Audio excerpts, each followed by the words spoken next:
Johnny Mathis says it's his favorite holiday song to sing.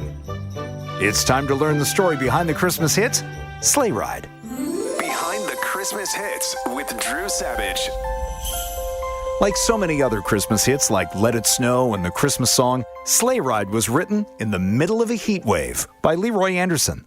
Born in 1908 in Cambridge, Massachusetts, Anderson loved listening to and learning music from a very young age. His mother, Anna, a church organist, gave him his first piano as soon as his feet could reach the pedals at the age of 5. He went on to study music at the New England Conservatory of Music and later Harvard, where he received a Master of Arts in Music. After graduation, he and his brothers began their musical careers playing on Scandinavian cruise ships. Anderson was still in his 20s when he first caught the attention of fellow Bostonian, the legendary Arthur Fiedler, conductor of the Boston Symphony and Boston Pops orchestras. Their professional relationship began in 1931 as Anderson would write and arrange short, light, charming orchestral pieces for the Pops. In the midst of World War II, Anderson put music aside and joined the U.S. Army in 1942, working as a translator and interpreter. Anderson was multilingual. He'd receive reports in Danish, Swedish, Norwegian, Icelandic, and German from Allied agents throughout Europe and translated them to English for war planners.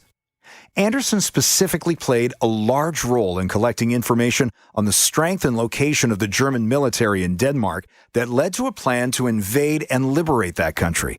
But the plan was never put to use as German forces in Denmark surrendered before the operation began. As the war was winding down, Anderson found more time to devote to his true passion, music. In April 1945, he wrote 2 pieces for the Boston Pops, The Syncopated Clock and Promenade. On a 3-day leave of absence from his duties, Anderson conducted the Pops' performance of those songs in full Army dress. The audience loved it.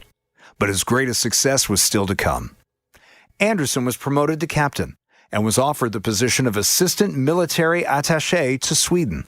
But he declined and exited the Army, deciding that composing was now to be his sole occupation. He was released from active duty in 1946. But there was a housing shortage at the time, and Anderson, his wife Eleanor, and 14-month-old daughter Jane had nowhere to go. Anderson wrote that his mother-in-law was living in Woodbury, Connecticut, and had an empty cottage on the property, so the family moved there. It was summer, and it was hot. So hot that Anderson says the first piece of music he wrote after moving to Woodbury would be what became the middle section of Sleigh Ride. He didn't finish the piece until he and his family, now including son Eric, moved to New York City in February 1948. The song always sounded festive, but wasn't meant to be a Christmas song specifically. Anderson just wanted his listeners to be able to perfectly picture a winter day when they heard it.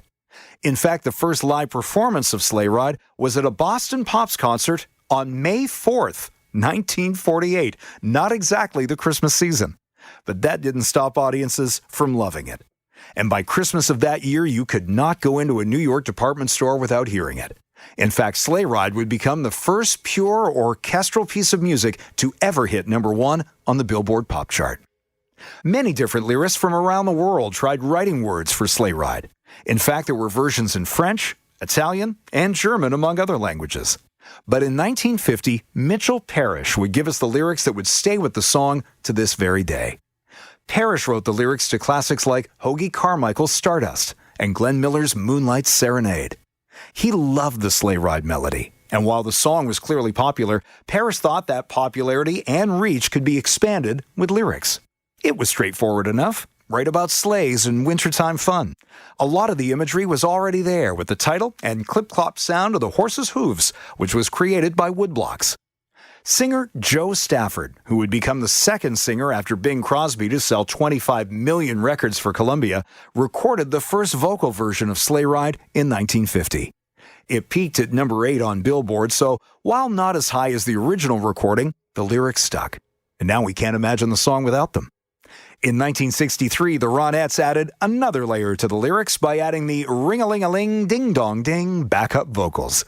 But the peak of Sleigh Ride's popularity may have come in 2009, when it became the most played holiday song on American radio, a title it held until 2012. Stand back, Mariah.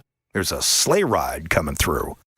John Williams, the composer of so many iconic Hollywood themes, everything from Star Wars and Jaws to Jurassic Park and Home Alone, described Leroy Anderson as one of the great masters of light orchestral music, saying it remains as young and fresh as the day it was composed.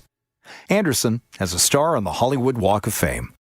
Harvard named its band center after him. The Boston Pops honored him with a nationally televised concert where he was the guest conductor for one piece. He told his wife that it was the most important evening of his life. Leroy Anderson died in 1975 of cancer after an incredible career in the arts and of service to his country. He was a family man, and we get to spend time with him again every Christmas. I'm Drew Savage. Thank you so much for listening. You can find me on Instagram at Drew Savage on air. And if you enjoy these stories, please consider leaving us a rating and a review. Don't forget to hit subscribe too so you never miss a story behind the Christmas hits.